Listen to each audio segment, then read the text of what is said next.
Well, hello friends, I'm David Vose. Today is December the 22nd, 2016. It's great to see everybody today. I have some very, very important information for all of you, and this is going to be tedious. I hope that all of you will watch this. I know it's going to be a long video, and it's going to be full of a lot of information. It's going to be hard to keep up at times. But I need to document how mankind was tricked into becoming sick, and how and why we are sick, and what causes sickness and illness. You're going to be surprised. You're going to be amazed. And I don't think in the history of man that this information's ever been put forward, friends. In some cases, a lot of you probably noticed that I have not always given proof or verification, dates, times. I put it into story form a lot of times, trying to explain why it happened, so that you can come up in your own mind and you can see the connections. But I don't always give you a verify. It's like, for instance, talking to you as a novel rather than a documentary, because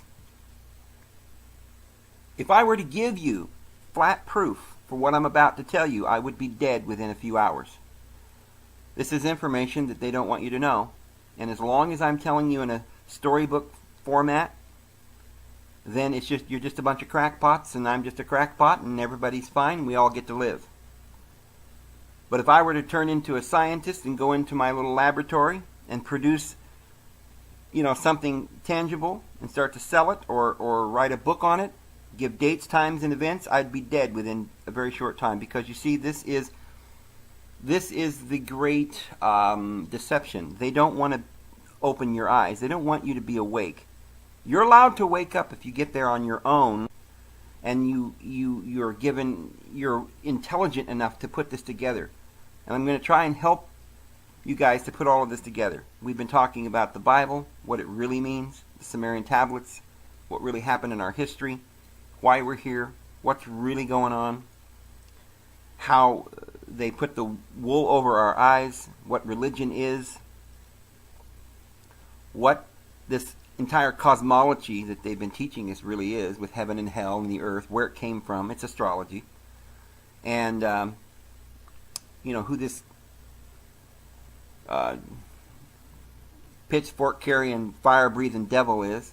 He's just a symbol, the astrological symbol of Capricorn, who down there in the bottom of the circle, in the wheel, at the bottomless pit, also known as Saturnalius, who rules over the abyss, Satan. And I've showed you pictures of Santa Claus when he originally was depicted years and years and many years ago. He was never riding a reindeer, but he rode the goat of Capricorn. So that's why December 25th, it's actually December the 21st, which is the birth of Saturnalius, or Satan, in the dead of winter. We've been fooled and lied to, and they tried to tell you it was the birth of Jesus. Of course, Jesus, if he was he illuminates us and gives us life and everything, he wouldn't be born in the middle of darkness. Okay? The sun is born on March 21st at the spring equinox, and the sun arises and makes his ascendancy, and he comes up out of hell, and he gathers the archons, those in that great arc around that astrological wheel, those demonic gods, the demiurge, and he takes them and he binds them in hell. And this is the kind of stuff that we've been learning. We've been revealing ancient information that you have not been privy to. Today I want to go into disease. We have not been told what disease is. We've been told that human beings age. See, this is another one of those lies. And you don't dare even think about the possibility that perhaps we could live forever.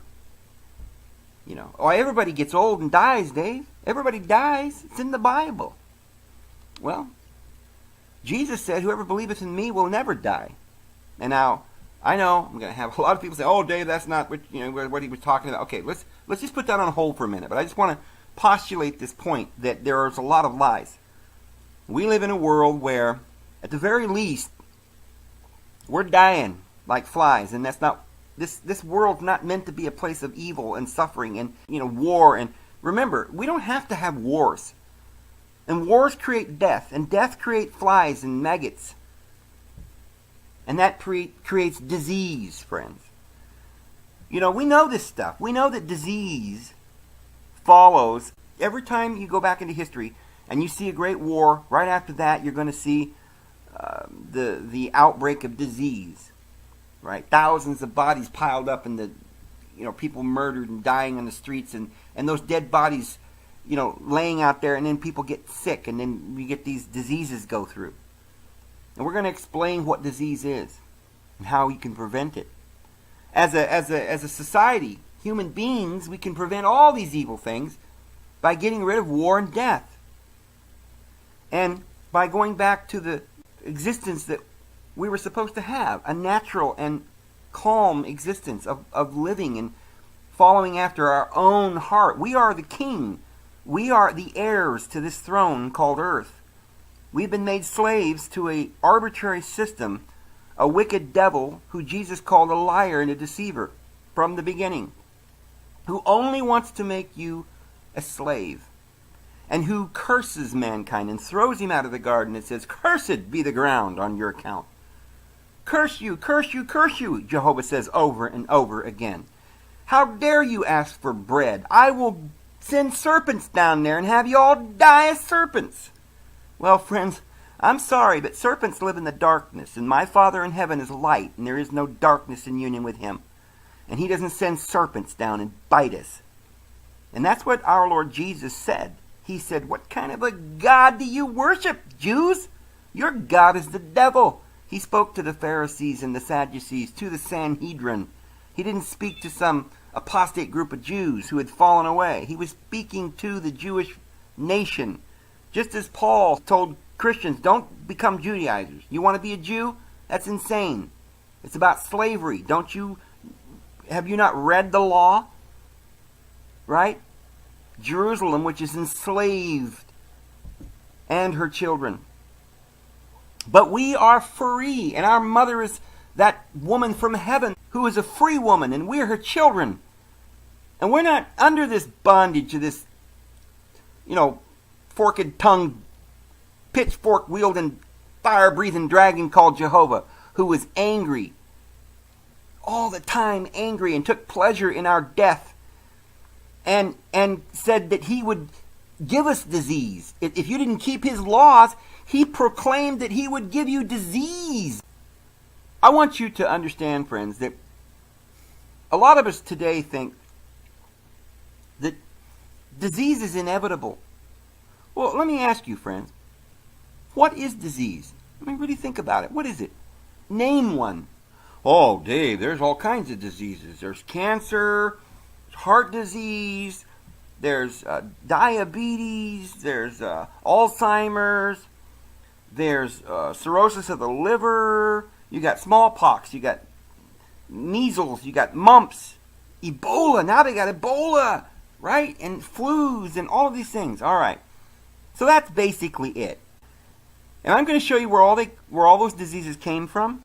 And I'm going to show you that our government knows how we get sick, why we get sick, and they've been manipulating these diseases and keeping us sick. And they have kept us in the dark about what causes illnesses. I'm going to show you what causes cancer. It's a virus. For a long time, up until 1960, the Cancer Society of America swore up and down that cancer was not a virus. They had proclaimed that it was not a virus. Well, recently, they actually have come out with cancer virus vaccines. So they cannot say that they will, they cannot make that claim anymore, that it's not a virus. People are being cured of cancer with amoxicillin, friends. But they don't want you to know that. They don't want you to know that there are certain bacteria that use as their host a certain fungus, a certain parasite, that our Father in heaven designed. He said, well, why did our Father in heaven make such terrible diseases and viruses and stuff in the first place? Well, it's a bunch of words, friends, that we're mixing up. You use the word virus, It sounds like something that comes and attacks you. Ah, right? Our Father in heaven didn't make anything like that comes and attacks you. All right? That would mean our Father in heaven created death. Because you see, let's just say that this bad thing that's scary is, well, let's call it a maggot. What does a maggot do? What does a worm do? That whenever there's death, you got flies. Flies, they lay larvae, they have maggots, and this is, our Father in heaven created this? No, he didn't want death. He didn't create death. In the Garden of Eden, it was Adam and Eve. He said you could live forever. But who cursed this earth? It was Jehovah. You get 100 points if you got that one right. See, Jehovah cursed the earth, and he sent us out of the garden, and he's been cursing us ever since. And so we have to sort of unlearn all of the garbage, and we've got to understand that we can get around this curse because our Lord Jesus set us free. And he will set you free, friends. So, viruses, bacteria are bad if they're the kinds of what they're calling in science today a retrovirus. And so what is a retrovirus? A retrovirus is a virus that attacks flesh and starts to take the DNA, and it makes deformed, yucky, in our minds they're telling us that it's some crazy thing like cells that split and make evil one that comes in there and creates tumors and malfunctions and stuff. No, that's not it, friends. What it is, it's just like a maggot that comes in and begins to tear down rather than build up. It doesn't mutate your flesh and your genes. That's not true. They're lying to you. It's just a virus and all these nasty things that live off of death. But that was because of the curse, friends. And so now we're living under the curse, and all you got to do is be taught and learn so we can bypass this curse. And we can get to a place where we learn, we can wash our hands. And we don't need to get viruses and bacteria that grows inside of the bowels of a monkey. Okay, and how did it get there in the bowels of a monkey? Well, you see, friends, monkeys like to eat poo-poo. Humans don't eat poo-poo. There's little bugs in there. Yeah, little bitty bugs inside a nasty poo-poo. Because you see, that's fertilizer, that poo-poo. It goes into the ground, and those little big bugs decompose the earth.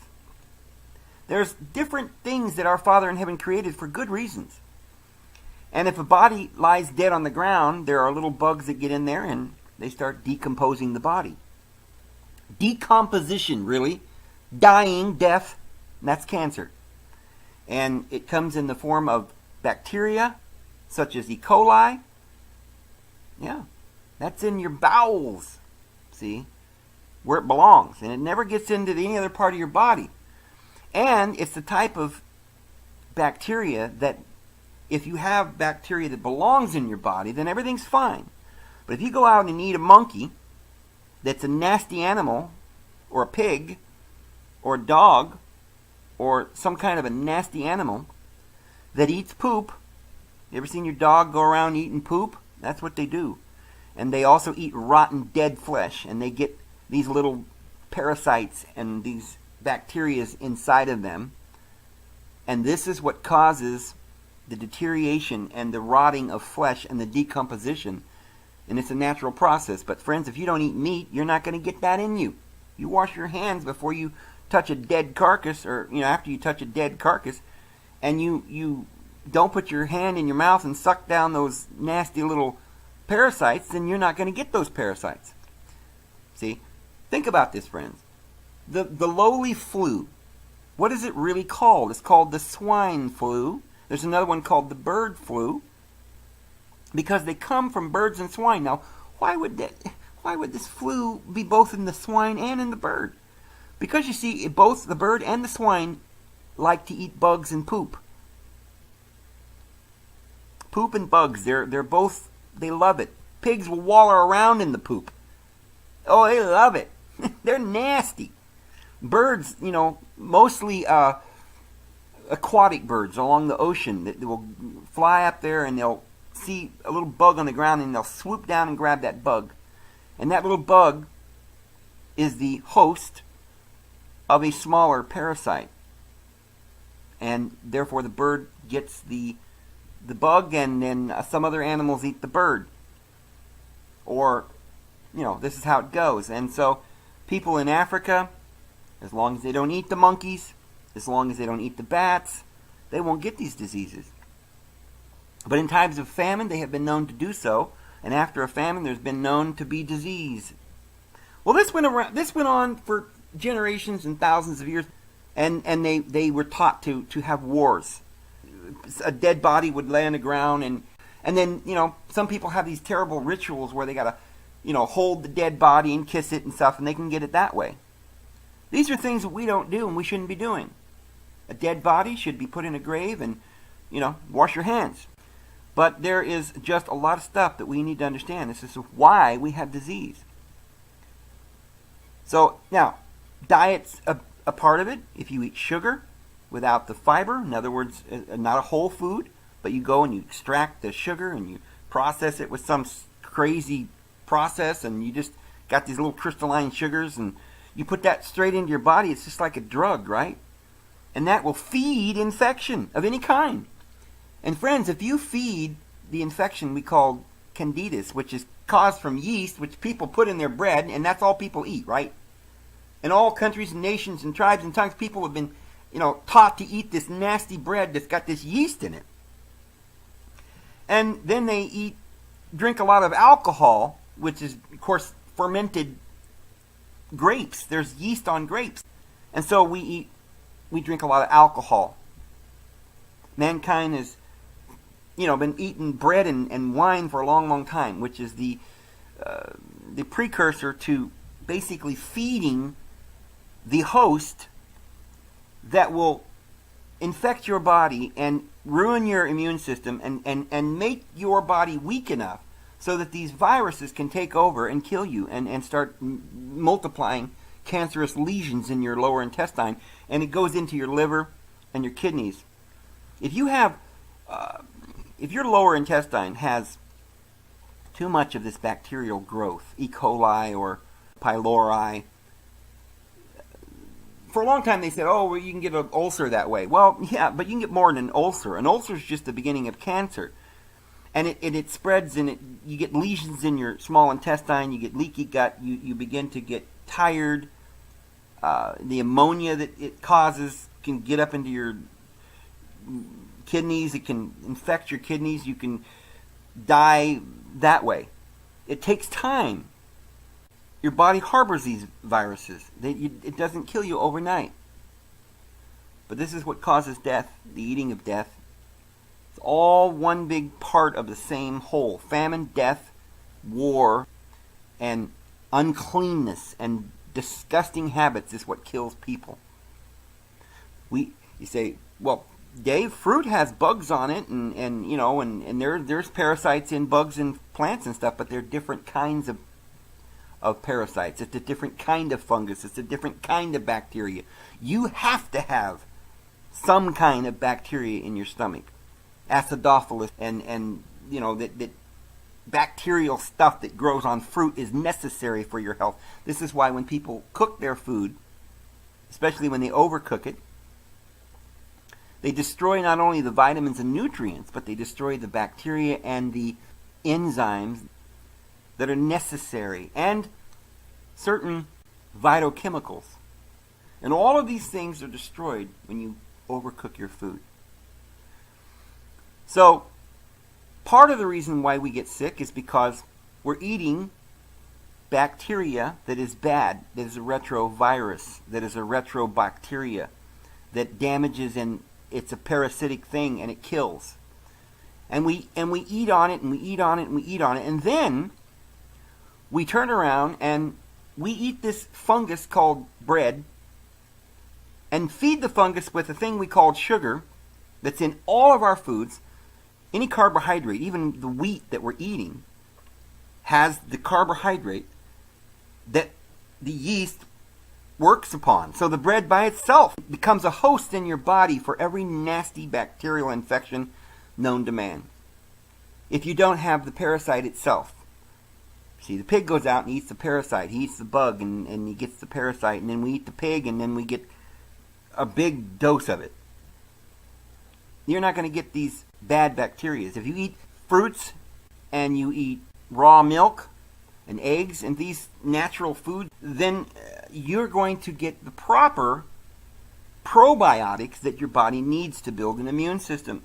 This is very simple. This is not rocket science. This is why people die. Now, our government, knowing this information, has used this information against us and has tried to murder all of those indigenous peoples on the earth with the rhesus blood, the positive rhesus positive blood. Now remember, there's only about 7% of the world population that has the that's negative for the rhesus monkey blood type, because that 93% of the population of the earth is closely related to this earth and is indigenous to it. Only a small portion of people placed here from the stars, friends, when they try to figure out what this Rh negative is. And by the way, the Rh negative is found in various nations, and not just white people, although it's mostly in blue-eyed blonde people. But they have found this Rh negative in black African peoples, Chinese peoples. It seems that they have used it in all of the races. It's some sort of a breeding thing that they've been doing. They at times feel as though the cattle, or the indigenous peoples on the earth, the cattle, that's what they are to them, they're getting too populous and they need to keep them down. So they create, so they try to enhance this nastiness. They want war, they want famine, they want disease, and they know how to promote disease. Well, the human body is a miracle. It's a beautiful thing. And it has antibodies, and it has ways to cure all of this. You have a healthy liver, you cure it yourself. So sometimes they have to try and help it out a little bit. They know that war is great. That way you murder them right there on the spot, and the ones that don't die in the war, they can die in the epidemic afterwards. This worked for years. And then modern times came along, and they developed new ways to kill people. But up to now, they have been very successful at murdering us, friends. And you all need to know how they're doing it. I want to give you a little bit of information about vaccines and what they're for. They say that the first successful vaccine that was developed was done by Edward Jenner, and that was done, they said, in 1796. A cowpox, friends, is a disease is caused by the cow. See, we're going to explain, friends, how all of the diseases are caused by cows and pigs and animals. And when you eat them, you get sick. And this is why we have to not eat cows or become... And because it's not just the eating of the cow, but it's the murdering of the cow. The whole thing is nasty business. We don't want anything to do with it. Murder, death, disease, they go hand in hand, friends. We're human beings. We're living in a world where we're killing each other, and we're dying because of it. Well, this cowpox thing is they say it's part of this orthopox virus. Now, these dairy maids, these little girls that were milking the cows, they would touch the udders of the infected cows, and they developed on their hands these little pustules. And they called it cowpox, and it's found in cows and rodents.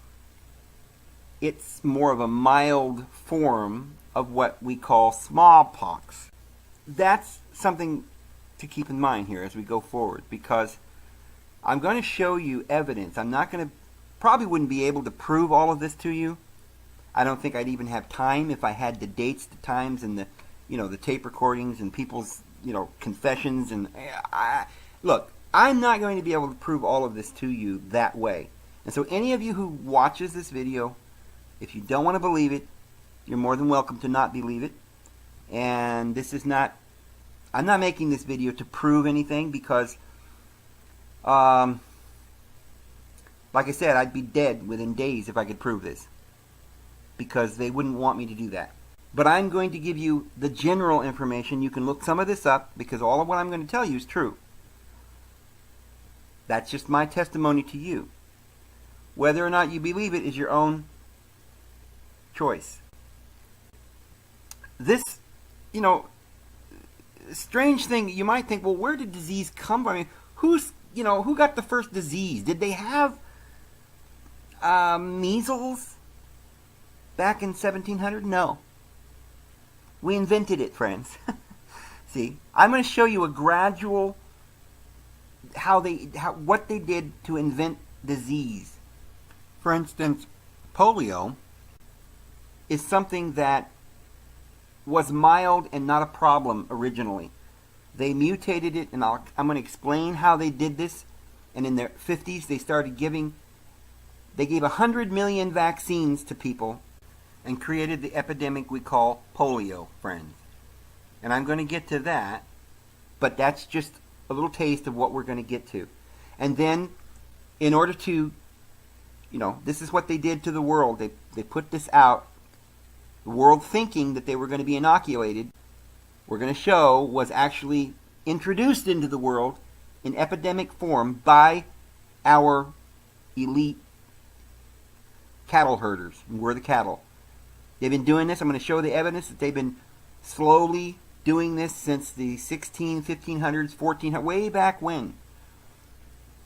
There's stories about how when they would, back in the dark ages, when people would die of these epidemics and the influenzas, and people would be lying around dead. A third of Europe died. And they would report that just before a town would go out, some people in black robes with a sigh would come through. We called him the Grim Reaper. What is that? The black robe. That's the Jesuit priests, friends. They came in to murder.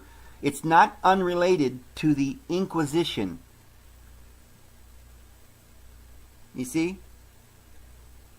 These epidemics, these influenzas, and these pandemics were always created by them at the top.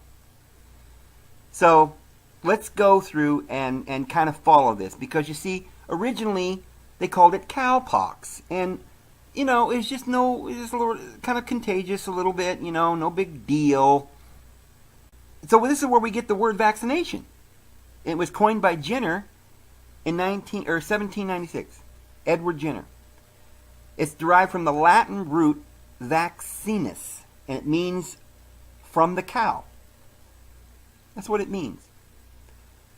Well, in the years from 1770 to 1790, at least 6 people who had contact with a cow had independently tested the possibility of using the cowpox vaccine as an immunization for smallpox in humans. By scratching the fluid from cowpox lesions into the skin of healthy individuals, he was able to immunize those people against smallpox. Reportedly, farmers and people working regularly with cattle and horses were often spared during smallpox outbreaks. Investigations by the British Army in 1790 showed that horse-mounted troops were less infected by smallpox than infantry, due to probable exposure to the similar horsepox virus. Interesting. Now we got the same virus called a horsepox. Are they telling us a fib, friends? By early 19th century, more than 100,000 people in Great Britain had been vaccinated. Oh, did they start this rumor? How many people that are farmers have ever been milking their cow or their goat and come down with some kind of disease, friends? This is all poppycock. Rhymes with smallpox, right? This is all poppycock, and they invented the disease way back then. And then what did they do? 100,000 people in Great Britain were vaccinated by lesions into the skin of healthy individuals. The arm-to-arm method of transfer of the cowpox vaccine was also used to distribute Jenner's vaccine throughout the Spanish Empire. Now we're going to trust a king, right? These kings were running around, working for the Vatican, wiping out entire villages in the Inquisition. And the king, the Spanish King Charles IV's daughter, had been stricken with smallpox in 1798. After she recovered, he arranged for the rest of his family to be vaccinated. In 1803, the king convinced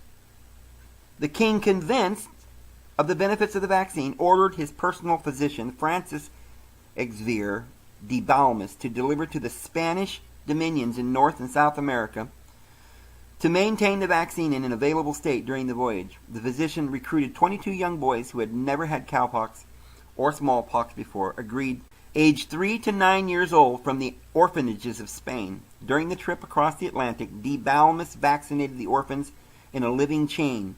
2 children were vaccinated immediately before departure, and when cowpox pustules had reappeared on their arms, material from these lesions was used to vaccinate 2 more children. Gesti did not publicize his findings, and Jenner, who performed his first inoculation 22 years later and publicized his findings, assumed credit. It is said that Jenner made his discovery by himself, possibly without knowing previous accounts 20 years earlier.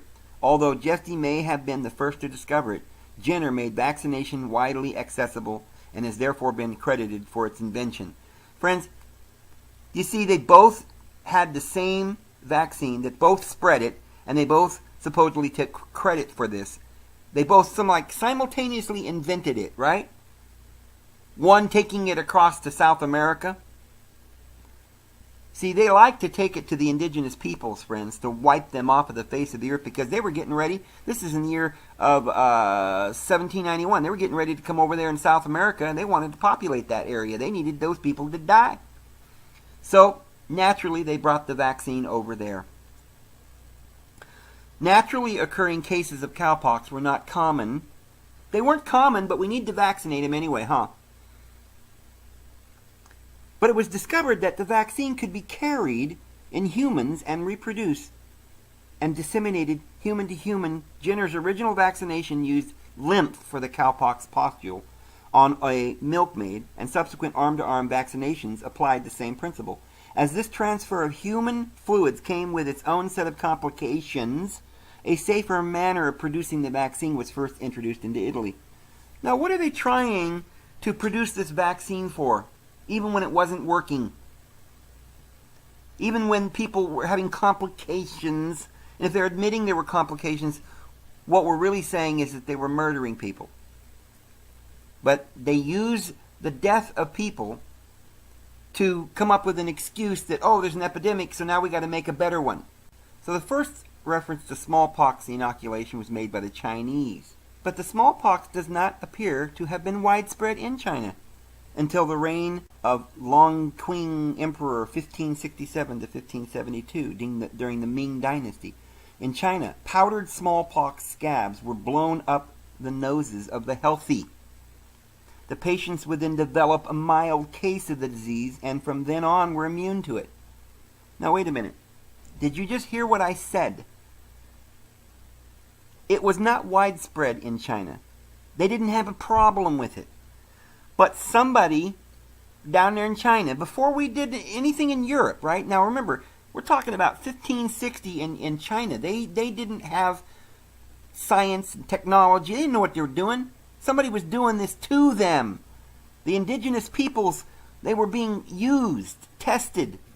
And they said, hey, it's not a widespread problem, but we're going to go down there into China, take some powdered smallpox scabs, blow them up the noses of the healthy, and then the patients would develop a mild case of the disease. And they said that the technique had a 1 to 2% mortality rate, but that was considerably less than the 20 to 30% mortality rate of the disease itself. Okay, so they're saying that if you took their vaccine, then you would probably 2% chance you're going to die. However, if you do get the disease later on, you're only 20% chance you're going to die. However, what's the chance that you would even get the disease if you weren't inoculated in the first place? Because remember, it wasn't widespread in China. You see, this was manipulation going on down there in China. And throughout the latter half of the 17th century, other physicians in Turkey, Persia, and Africa, friends, in 1714, 1716, in the Ottoman Empire, which is Turkey today, their method of inoculation was made by the Royal Society in England by Emmanuel Timony, a doctor affiliated with the British Embassy in Constantinople, See, this is when the English took over down there and they had rule. Now, what were they so interested in down there, with this disease going on, that they needed to go down there and start inoculating people in Turkey? Why didn't they start inoculating people in England first, right? Oh, no, people up there in Britain, they didn't want to be inoculated because they were scared of it. But they took this down there to Constantinople. Oh, howdy. 1700s. Giacomo Pilarini, Lady Mary Worthy Montagu, wife of the British ambassador to the Ottoman Constantinople. She's widely credited with introducing the process to Great Britain in 1721. So, when Lady Mary was in the Ottoman Empire, she discovered the local practice of inoculation against the smallpox called variolation. And a trial of variolation was carried out in prisoners in Newgate Prison. Sound familiar, friends, when they go and they do these experiments on minorities and people that are in prison? During an epidemic of smallpox, this encouraged the British royal family, of course we can trust them, the bloodline, right? That encouraged them to take an interest, and a trial variolation was carried out on the prisoners. Stimulated by a severe epidemic, variolation was first employed in North America in 1721. Now, before we go on, friends, notice that all of a sudden they got this problem with smallpox in 1700, 1718, right? But they didn't have a problem. It wasn't even widespread in China where it started, right? Back in the 1500s. This is where they started doing it. But they had to get it going because it wasn't going enough. So they introduced the smallpox to these indigenous peoples in China. And it started spreading, and it got up there to Turkey and to Africa. And you see, by that time, it was an epidemic, and they had to do something about it, right? So the practice had been known in Boston since 1706, when Cotton Mather, of Salem witch trial fame, the witches, this is all connected, friends. They were killing the witches. They discovered his slave, Onesimus, had been inoculated while still in Africa. See, this was going on pretty heavily. And everybody went to Africa, got inoculated, because they didn't want those people to live, friends. These Christians were so... They called people from Africa barbarians. Running around in Tootsie skirts and worshiping Satan. So they had to kill them all, right? They were scared. They were all demons down there. Ooh, they were wearing feathers in their hair. They were barbarians. They were headhunters. They had to kill these demons. So they introduced this disease into the crowds. Many of the slaves that were imported to Boston had also received inoculations. The practice was at first widely criticized, of course, right? Who's going to want to be, given some disease, right? What kind of crazy idea is this? However, a limited trial showed 6 deaths occurred out of 244 who were virolated.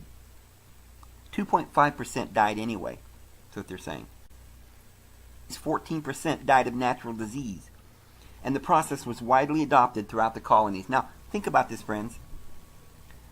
14% of the people had died by some sort of natural means, living out there in the woods, right? Probably dying of frostbite, half of them. And they said, oh boy, we got to stop this. It's got to be all the same illness. They just called it one thing. No measles, no chicken pox going on here. Nothing else. It's just all this crazy, everything was smallpox, right? During this particular time. Because this is in the day when they had one particular disease just spreading throughout the world. So if you took the vaccination, you still might die. If you didn't take the vaccination, 14% of the people would die. But what are the odds that you would even get this disease? It wasn't even widely known in China. They started inoculating them. So we have no way to really know, unless you want to trust these historians, that there was ever really a problem in the first place until the white man came in. The Indian peoples didn't have these diseases until the white man brought them over here. Friends, I believe that back in 1500, this is the first recorded event of smallpox into China, with the white man going down in there and basically colonizing these peoples. I think this is what happened in Africa in the 1700s, and this is what happened over here in America after that too. So smallpox began to become a fatal disease, and it was an epidemic, and people began to get scared because they started inoculating everybody, and now everybody was dying. Oh my goodness, all of a sudden now we got an epidemic. We need more inoculation. Sound familiar? In the early empirical days of the vaccination, before Louis Pasteur's work on establishing the germ theory and Lister's on antisepsis and asepsis, there was considerable cross-infection. William Woodville, one of the early vaccinators and director of the London Smallpox Hospital, see, they were inventing these strange European Britain people, right, that ran the world. This bloodline, the kings and the queens that were behind all of this. And they had these hospitals, and they were like doing some research and all this study. And after that, boom, epidemic smallpox was everywhere. So during the early days of empirical experimentation, that's right, friends, experimentation in the early days, well, friends, it's all experimentation all up to this very day. They don't know what they're talking about, and I'm going to prove to you that you've been lied to, and cancer was given to us. We have they admit a 300% rise in cancer in the last few years. 300% rise, and it's actually more like 1,000% rise in cancer. Because all of these diseases such as AIDS and Ebola and all these different things that's going around are all related. Autoimmune deficiencies that's sweeping our country right now, it's because of these people that are experimenting on us. You see, you're not following this. This is like sleight of hand, all right? Most people recovered anyway. This was just a mild form. This wasn't the smallpox. And you know why they're related, friends? Because cowpox is not a harmful thing. It doesn't kill you. And it was the thing that they had in the world in those days. It's a normal little rash on your hands. But these doctors, they were setting up these hospitals all around the world, friends, and they were mutating cowpox, and they turned it into smallpox, friends. That's what they did. So Jenner sent a paper reporting his observations to the Royal Society in April 1797. See, they were so intent on making this, vaccination for smallpox when it didn't exist until they started vaccinating for cowpox, which created the smallpox. I'm going to show you how this has gone on to this very day. They did this in our country with polio. See what they were doing? Remember what we talked about, friends? They were experimenting at this stage in the game, and they've been experimenting since then. They're trying to experiment on us, the cattle. We're the cattle, and they're trying to understand all these diseases. They're killing many birds with one stone. They're able to infect us and make money off the pharmaceutical drugs. They're able to kill us, and they're able to study us like cattle. So in 1800, Jenner's work had been published in all the major European languages and had reached Benjamin Waterhouse in the United States.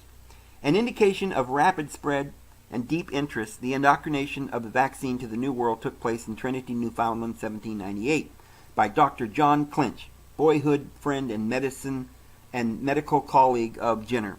Despite some concerns about the safety of vaccination, the mortality using carefully selected vaccine was close to zero, and it was soon in use all over Europe and the United States. In 1804, Balmes expedition, an official Spanish mission commanded by Francisco Javier de Balmes, sailed to spread the vaccine throughout the Spanish Empire.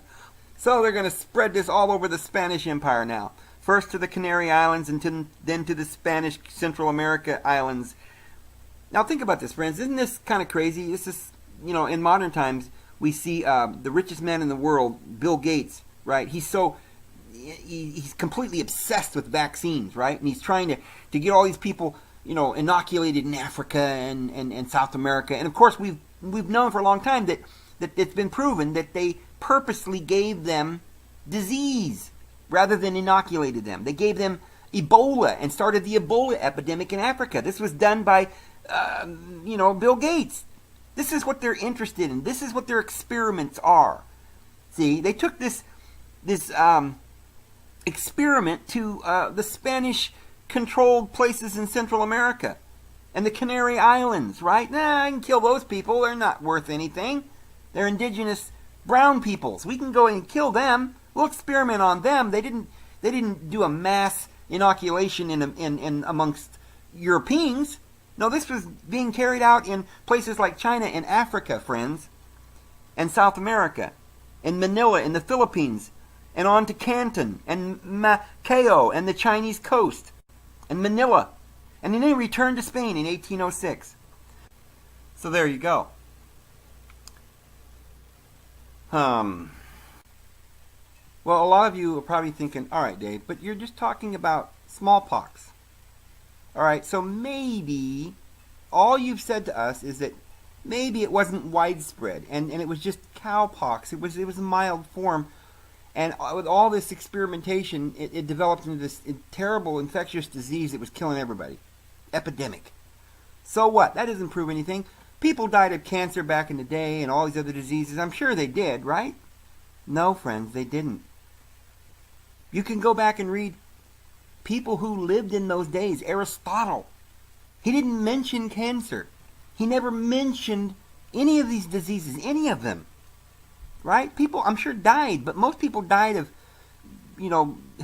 falling down, breaking their leg, maybe getting an infection, normal things. We know things like that exist, friends. Yeah, people, he mentioned cholera. That existed back in the days of Aristotle. That means that they drank some bad water and got some bacterial infection in their lower intestine, and it killed them. Well, friends, that's what kills everybody. Bacteria, viruses, these things, this is what kills us. But people were dying at a much slower rate of these things when it was just a natural world where people just went about their business naturally. You see, these people that started these hospitals in the 16th, 17th centuries in Britain and began to colonize Africa and China and all around the world and take all their experiments, they made it worse, and they made epidemics. And throughout Europe, there were millions of people that would die in these plagues. They didn't have plagues before the Grim Reaper, before the black-robed Jesuit priest came in and killed them all. Friends, as I said at the beginning of this video, disease isn't a natural thing. However, if you do nasty things, you're going to die. If you take poison, you're going to die. If you eat poo-poo, you're going to get bacteria in your intestine and you're going to die. You drink water that's infected with bacteria, you get cholera and die. This has gone on for thousands of years. And in ancient times, they probably did contract cancers from eating meat. You eat sushi, you're going to get a parasite. That parasite might have some sort of retrovirus.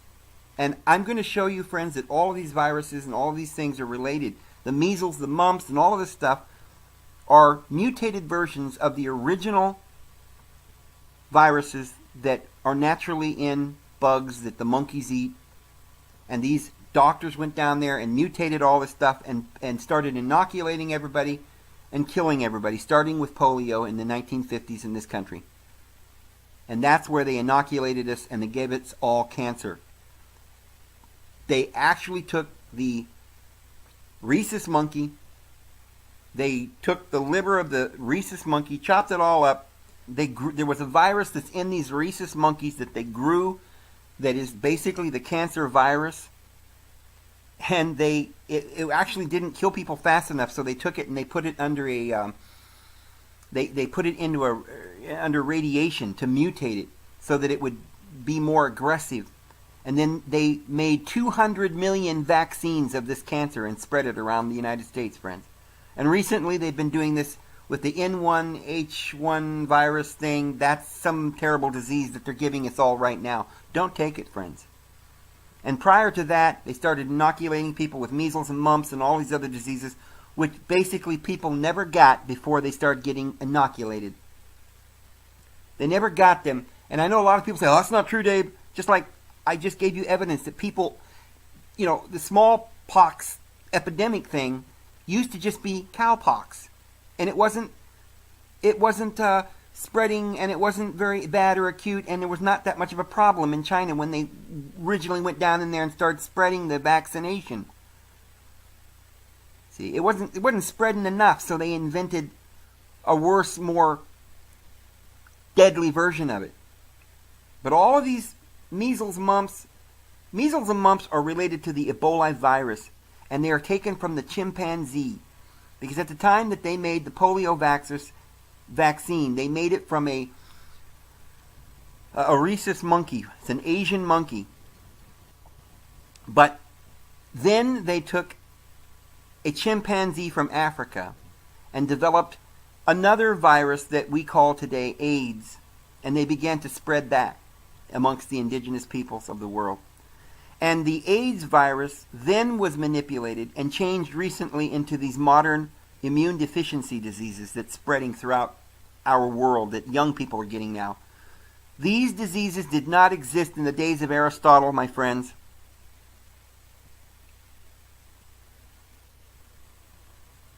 There was a virtual absence of malignancies in the mummies in which they have dug up in Egypt. And they have determined that cancer in ancient Egypt, in ancient Babylon, in ancient places where they have been able to dig up mummies and examine these bones and the carcasses of these ancient peoples, and they have said that cancer was very rare in antiquity. In fact, they have no proof that cancer existed in ancient times. We know for a fact, friends, that cancer was rare just 100 years ago. People died of cancer. It was possible. It happened, supposedly. But even according to their own findings, they're saying that cancer has gone 300% skyrocketing in the last few years. 300%. Now, why is that? Well, it's our diet. It's what we're eating. No, friends, it's not. Because, you see, we're eating better now than we were 1,000 years ago. Today, people wash their hands more. They live in cleaner environments. They're not drinking cholera-infected waste and water. They're not eating dead carcasses. They're going to the store and getting food that is cleaner and healthier than ever before. And yet, people are dying at a record, an epidemic form. An epidemic of cancer going through our country. And now, diseases we'd never heard of, right? What is this autoimmune, like that one that you hear on the TV all the time now called mesothelioma? And then we've got mental illnesses now coming out our yin-yangs, right? You ever heard of the yin and the yang? Well, we got coming out of our yin and the yangs here. These are epidemics, and every time they make a vaccine, it gets worse, right? They had cowpox, they made a vaccine, now it's smallpox. Now it's going to overrun the whole world. Yes, there are many natural causes of cancer, friends. All right, and they tried to deny that it was viral for years until 1960. But now they know that it is caused by a virus, friends. It's caused by E. coli, pylori, and other bacteria in your lower intestine. And I'm going to do a video on how to cure this, friends, because it can be cured. You need to know what it is to cure it. I'll give you a hint. People are being cured of all kinds of cancers just by taking amoxicillin. That's right, friends. It kills these bacteria in your lower intestine that go on to kill your liver and your kidneys and produce cancers throughout your body. Bacteria and viruses, they are infectious agents. They've been around since Adam left the garden. And they are responsible for all the cancers in the world, friends. And this includes the human papilloma virus, HPV. It's a virus, and they've got a vaccine for it, supposedly, right? Oh boy. If the government comes out with a vaccine, don't take it, friends. All right? For cervical and other cancers, the Epstein-Barr virus, lymphomia. And then there's the Helicobacter pylori cancer, which causes stomach cancer, widespread throughout United Kingdom and spreading through America as well. Friends, I want to make this perfectly clear. I'm not making this up. I'm going to post a link in the information box below so that you can read this. And it says cancer is purely man-made, say scientists, after finding almost no trace of the disease in Egyptian mummies. If you don't believe what I just told you is true, I want you to read this article. And they say that cancer is a man-made disease fueled by the excess of modern life. Fueled. All right? Your lifestyle, your bad eating habits, the sugar and the flour and all stuff's not causing the cancer. It's just fueling it. What's causing it, friends, is all these vaccines and drugs that the pharmaceutical companies are giving you. Tumors were rare until recent times. Tumors were rare until recent times, friends. Michael Zimmerman, a visiting professor at Manchester University, said, in ancient society lacking surgical intervention, evidence of cancer should remain in all cases. However, the virtual absence of malignancies in mummies must be interpreted as indicating their rarity in antiquity, indicating that cancer-causing factors are limited to societies affected by modern industrialization. No, that's not it. It's not industrialization, friends. It's people with ill intent vaccinating us and giving us and creating it in a test tube and then inoculating us and spreading it. Cancer is a virus, friends, and they are giving you the virus when you go and get the vaccines. So, I mean, you can read this. They did a study on Neanderthal bones, and they only provided one example of a possible cancer in those bones. Evidence of cancer in ancient Egyptian texts is also tenuous. In other words, they don't find it in the ancient writings. The ancient Greeks didn't write about it. Friends, diseases, not just cancer, but measles, mumps, all of these things were an epidemic in the last 100 years because it's in the last 100 years that we've come up with all these vaccines against them. They actually gave the diseases to us. Friends, I have never been inoculated with any vaccine my entire life. So where did cancer come from, friends? Well, it came from the polio vaccine. Polio doesn't exist. It never did. They invented it. They created polio. They made 100 million doses of it. They infected all of these people in America. It became an epidemic, and they used that as an excuse to inoculate us with the cancer disease. And I'm going to show you this information. I'm going to put it together in such a way that you'll be able to understand this. Again, friends, I'm not going to prove this to you with names and dates and times and photographic evidence because not only can I not give you that, I would be murdered within days of me publishing this information if I did that. So we've got to keep this down into basically a novel. And you can put the pieces together yourself. But the history of polio, I mean, no major polio epidemics were known before the 20th century, friends.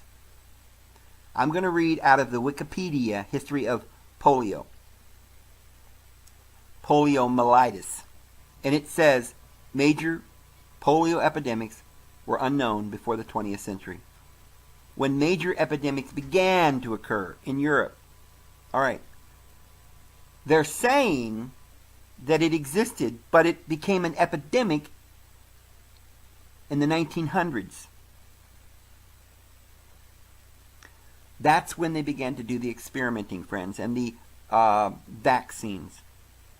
By 1910, frequent epidemics became regular events throughout the developed world, primarily in cities during the summer months. At its peak in the 1940s and the 1950s, polio would paralyze or kill over 500,000 people worldwide every year. Well, that's weird, friends, because it was in that very decade, the late 1940s and 50s, that down in New Orleans, in Louisiana, they began doing their research and in little test tubes invented polio. And then took from an Asian monkey called the rhesus monkey. Ever heard of it, friends? Rhesus. Does that ring a bell? The rhesus monkey. All human beings, 93% of everybody on this earth, everybody indigenous to this earth, you have an A-type blood, B, AB, or whatever, you test positive then for the rhesus monkey blood. And it is this rhesus monkey that they chose in the 1950s and 40s to begin to test and to create and change a normal disease that was in these monkeys already, that humans would never have contracted had they not eaten the monkey or taken a vaccine or eaten the feces of. There would have been no way for us to have even contracted it. And originally, the disease was a mild thing that people recovered of easily. But they took it into a test tube in the 40s and turned it into an epidemic and made 100 million vials of it and spread it across America into an epidemic. That's right, friends. And when they had finished doing that, I mean, there is so much to this that you don't know, and if I told you, you wouldn't believe me, and you'd think I was a total nut if I told you the truth. But this is one of the reasons that President Kennedy was murdered, friends. He tried to stop this, and he tried to save us, but they came up with the polio vaccine, and then they began to come out with these other vaccines. Now, I know what a lot of you are thinking is this is impossible, it's ridiculous, this can't be true. There's always been the flu, people have had the cold and the measles and the mumps. You know, scientists didn't create this. They tried to help us. That's why they came out with vaccines for measles and mumps and chickenpox and stuff like this, just to wipe it out, right? Well, friends, I'm going to show you where these diseases come from. This is not going to be conjectural. This is going to be absolute, verifiable proof. And then you make your own decision as to whether or not it was correct to take a disease that you never should have gotten in the first place and don't have to get it all by doing one simple thing. Or should we spend all of our resources and time and money pretending that there's some epidemic and creating vaccines and giving it to everybody all around the world? Now look at this. How about herpes? Did you know that herpes is a monkey disease? That it is in the rhesus monkey that we spoke of? That it is that it is carried by these monkeys? How in the world then are we going to catch herpes if we didn't get involved with monkeys? If we didn't eat the monkey or kiss the monkey or eat the monkey's poo-poo? You see, you wouldn't get that virus. However, individuals somehow got the virus, and herpes is now an epidemic in the United States.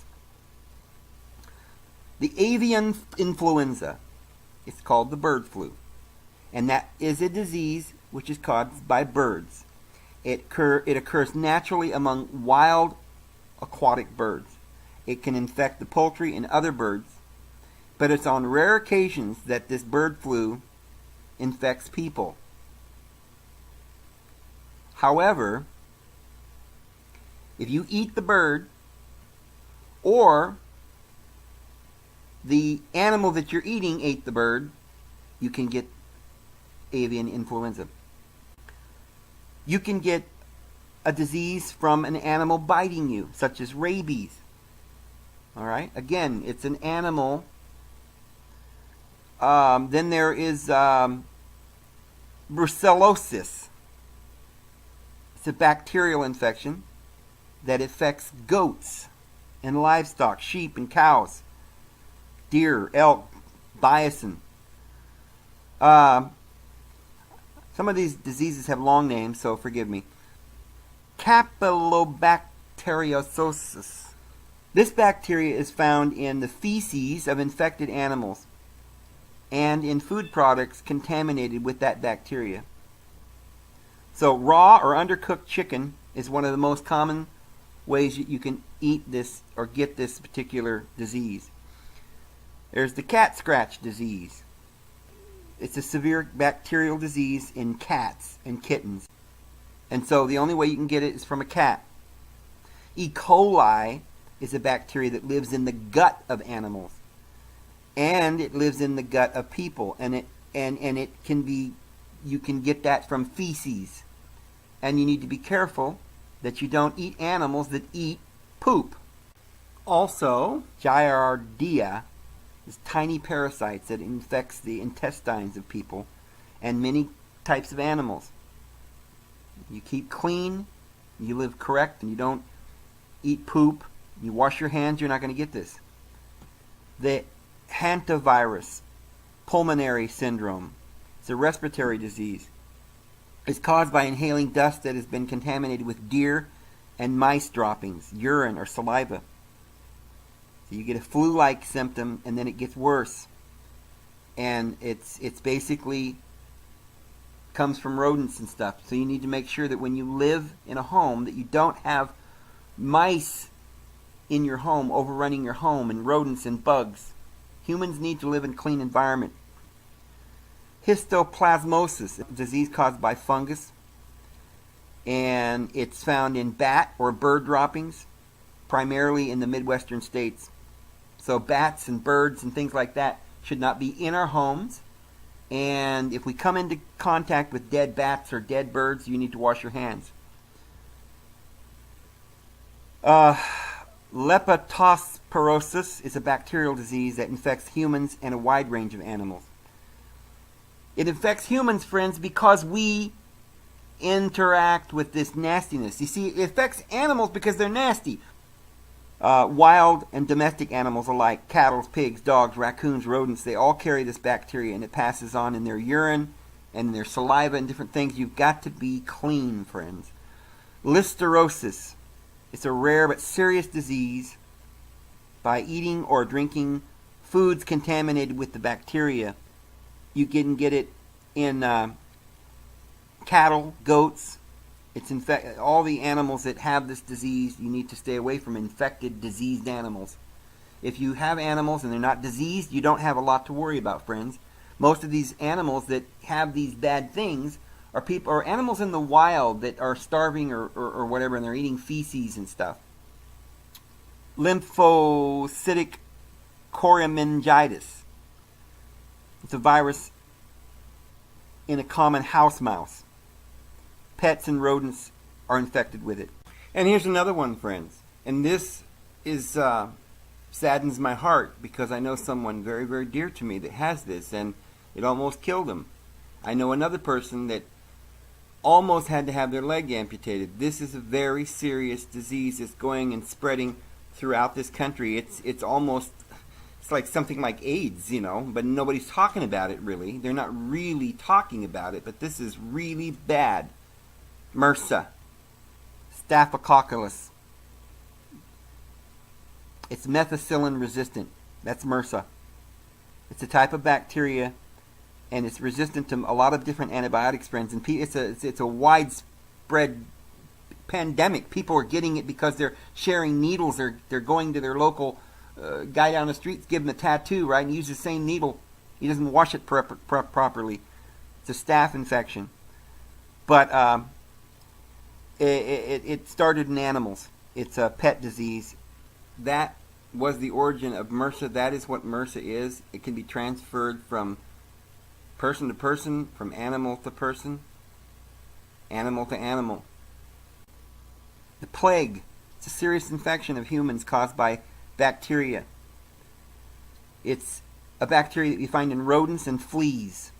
So this is why it's important that we be sure to understand that diseased animals should not just be handled without washing your hands or with rubber gloves. We have to be careful because this is how diseases spread. Parrot fever. Okay? The disease you get from the parrots. Q fever. Cattle, sheep, goats, other livestock carries this bacteria. Rabies, you get that from dogs and other bats and other things like that. Raccoon roundworm.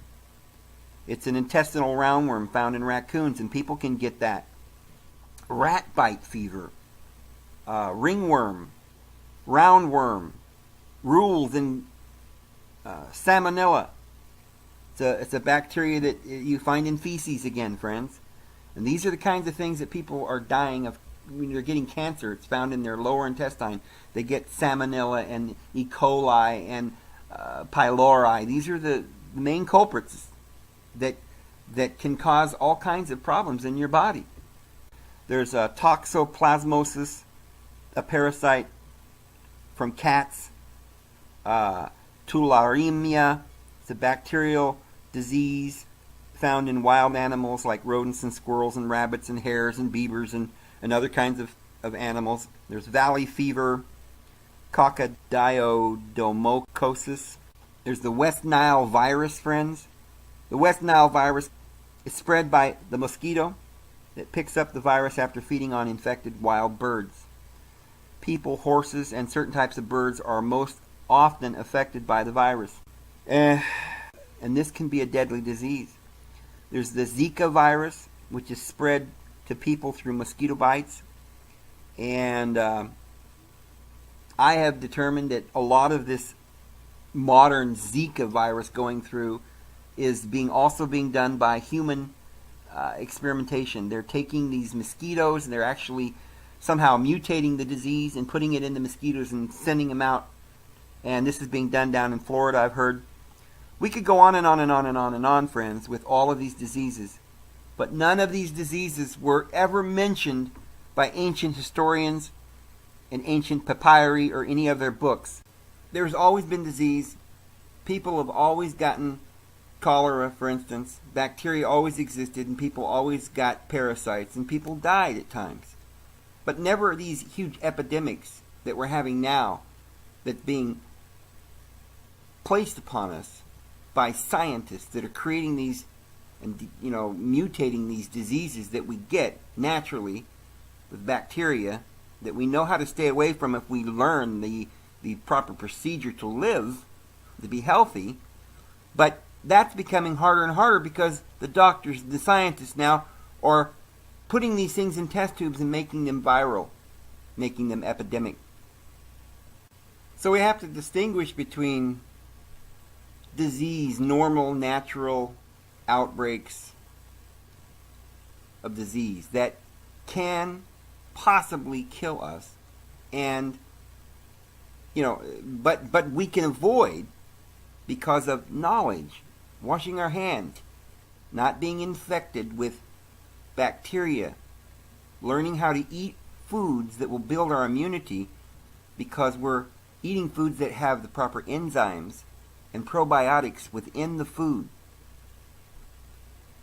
And distinguishing between that, which is not that big of a problem, which is a natural course of events, and the viral epidemic diseases that are being given to us by scientists to destroy us and so that they can make money off of us, not only to commit genocide upon many of the indigenous peoples and the poorer peoples that they can't afford to feed anymore, but also so that they can experiment on them.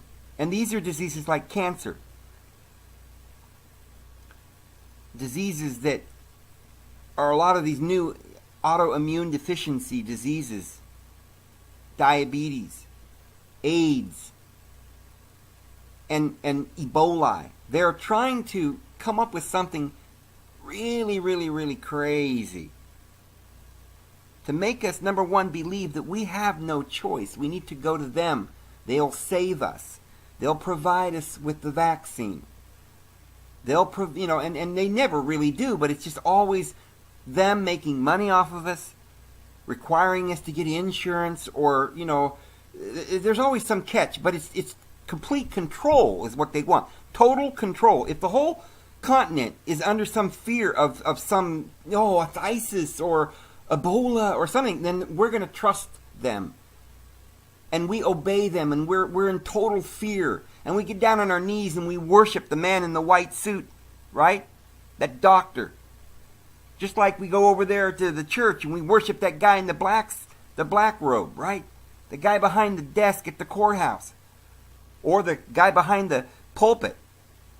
These are the authorities, the gods, and we believe everything they tell us, even though they're teaching us lies and destroying us and giving us poisons. So, if they weren't trying to kill us, if we just lived properly and harmonized ourselves with nature, they come from living in squalor and having rats and rodents and bats and things in your house, or a human being was not made to go out and live in a cave with the bats. We need to stay clean, wash our hands, but the primary thing you need to understand is that disease comes from animals, friends. They're the host. Okay, it starts in the small little parasite, and the animals that eat those parasites, or they eat poop that have the parasites, are the animals that are most possibly are the ones prone to these diseases. You don't want to eat those animals. And as far as, getting bitten by mosquitoes and things like that, that is a problem.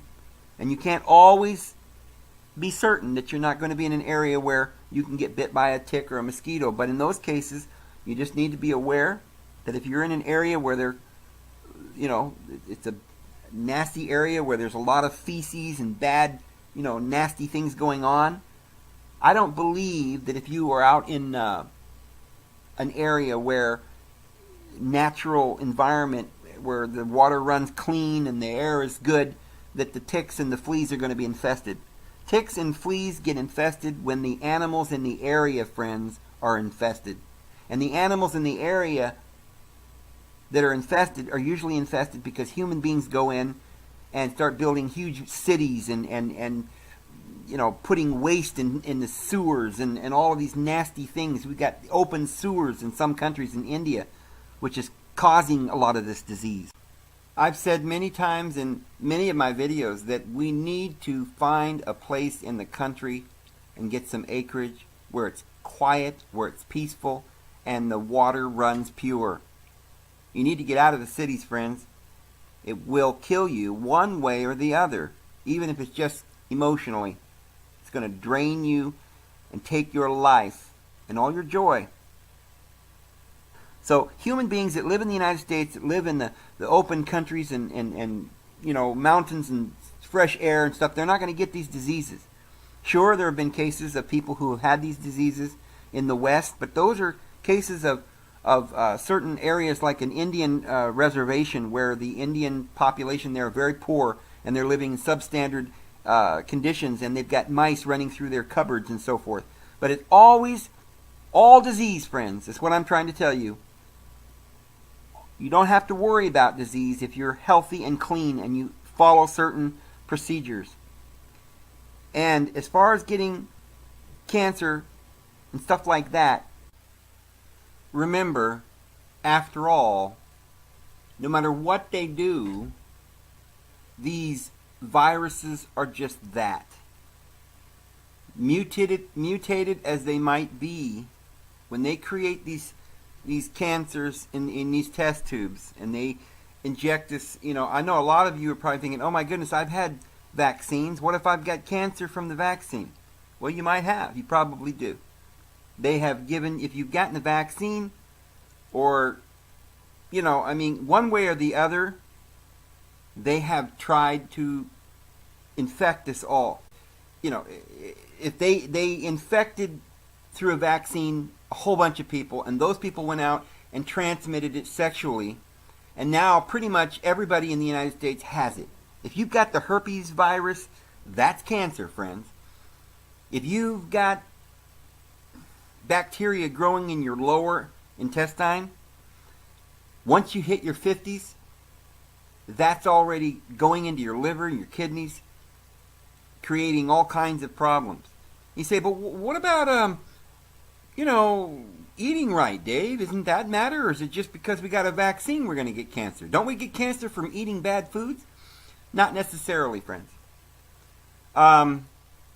Cancer is one thing. Getting a virus is one thing. But, being poisoned is another. It's a completely different thing.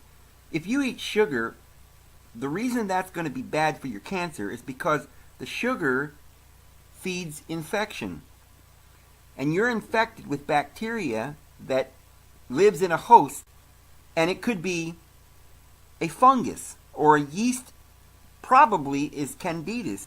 You see, there's a certain symbiotic function going on between the yeast infection, your candidus, that everybody has because of the fact that we all eat some sort of bread that has yeast in it, and the sugar that feeds that yeast.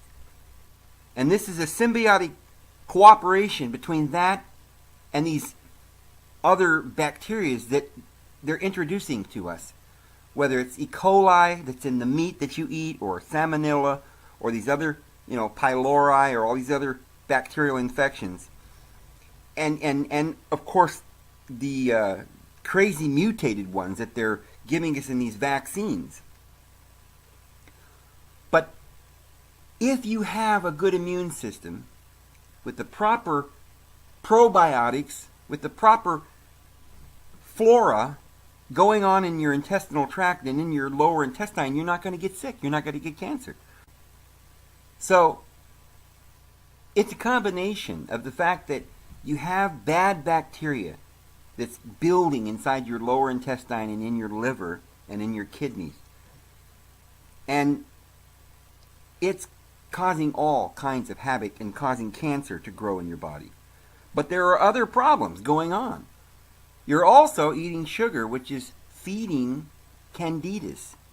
And all this infection in your body is being fed by the sugar. Not only that, your body can't process the sugar without the fiber. And so you're getting plaque buildup. And that's going to cause a heart attack. So there are lots of reasons that you might just keel over and die in your 50s or 60s. But cancer and diseases and viruses and crazy immune disorders and leukemia and all of these crazy diseases are being given to us by these scientists making it in test tubes. But that's not the only thing we've got to worry about. We've got to worry about eating right, because if we eat whole food, the fiber, which is part of the whole food, absorbs a lot of this bacteria in your stomach and will help you get rid of it. It absorbs the fat that's in your body, so you don't get too much fat, and also helps the body synthesize the fat so it can be taken to the rest of your body where you need that fat, and it synthesizes hormones, and there's lots of functions that your body does inside of your gut in combination with your liver and gut, because in your lower gut there's a trigger that the liver sends out to send bile back up to the liver, and that's what begins to synthesize hormones and keeps you young. And so all of this is going on, and it's all going to work together as a whole. So what happens is we begin to get sick and tired and weak, and our immune system get weak. And when your immune system gets weak, because you're not eating right, that's when this bacteria begins to really grow and come out of hiding. Because you see, you can have all these bad bacteria, even these vaccines that they're giving the young people. It's harbored in their gut and in their liver for years. They don't actually come down with cancer until they're later on in their life, when they're in their 50s, when their immune system gets weak. So you see, your body's very amazing and strong, and it can go for years. And you're starting to feel tired because you're not digesting food, and you're getting ammonia buildup. It's going up and causing your kidneys to get weak, and you're not, processing the food properly. And you're getting so tired you can't go to work every day. And you're not getting sleep, you're not getting rest. This takes a toll on you. All of this is not just caused by the bacteria. The bacteria is sort of being harbored in your intestine, waiting to attack and kill you when you're in your 60s with some sort of terrible cancer. Meantime, it's your diet that's bringing you down. So it's all of the above. We need to eat right, eat whole foods, and eat lots of raw foods where we have the proper enzymes that haven't been destroyed by the heat. When you heat fats up, it changes the molecular structure, and that causes plaque. When you heat it up, it ruins it. And so this is why people are getting sick, because they're cooking and burning their food, and boiling the grease, and cooking and frying the food in grease. They're eating sugar, processed sugar, and white flour. And it's just prepping you for when you get into your 50s and 60s. At some point, your immune system will be weak enough, and boom, it'll hit you. Now, let me give you an example of that. Let's say that when you were young, you contracted chicken pox. You say, well, I got over that, and then they went away, and I went on my way, and I got over it, so it's no problem. Well, it's still being harbored in your body. It's still tucked away in your liver and in your lower intestine. It's still there. It really didn't go away, but your immune system built up an immunity, and it's keeping it at bay.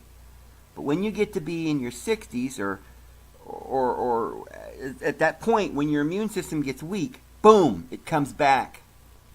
And when it comes back, it's much worse. It's very, very painful. They call it shingles. You've probably seen the commercials on television where they're saying that, you need to call this number or whatever, or go ask your doctors for this drug because you don't want to get this disease, shingles. It's bad. Well, that's that chickenpox virus that was in your body. See, the same thing's going on with most people in this country. Have got herpes stuck away somewhere in their body. It's just being harbored in there. All of these bacteria and viruses that are stuck away in your gut somewhere, they're in there like herpes, and one day they're going to give you cancer, and you're going to die of cancer. All right? And so I'm going to make another video after this one that's going to explain how we can get rid of those. We can clean up our body. You hear all these people talking about detoxing, right? Well, friends, you need to do more than detox. You need to get rid of all these viruses in your body, and you need to keep your immune system high. You don't need to get old. You don't need to age. You can be young for many, many, many years. And we're going to do a video on that coming up real soon.